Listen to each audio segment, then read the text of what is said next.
नमस्कार. सध्या महाराष्ट्रात एकच नाव गाजतंय ते म्हणजे तुकाराम मुंढे. याच मुंढे साहेबांनी आदेश दिला अन एफडीएचं पथक धाड टाकायला गेलं अन कसाबसा वाचला जीव. गेल्या काही दिवसातच तुकाराम मुंढे साहेबांची बदली ही अन्न व औषध प्रशासन विभागात झाली असून अन्न व औषध प्रशासन विभाग आता खडाडून जागे झाले आहे. मुंढे साहेबांची प्रशासनावर असणारी वचक आणि कामाचा प्रामाणिकपणा या गोष्टीमुळे मुंढे साहेब हे सध्या संपूर्ण महाराष्ट्रात चर्चेत आहेत.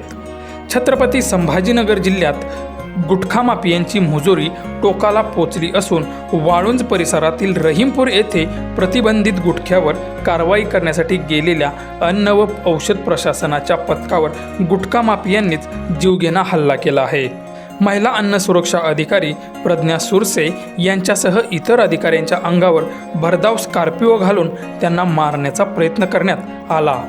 एवढेच नाही तर अधिकाऱ्यांना धमकावून आरोपींनी जप्त केलेल्या गुटख्याचा ट्रक उघडपणे पळवून नेला आहे. या प्रकरणामुळे पोलीस दलासह संपूर्ण प्रशासनात मोठी खळबळ उडाली आहे.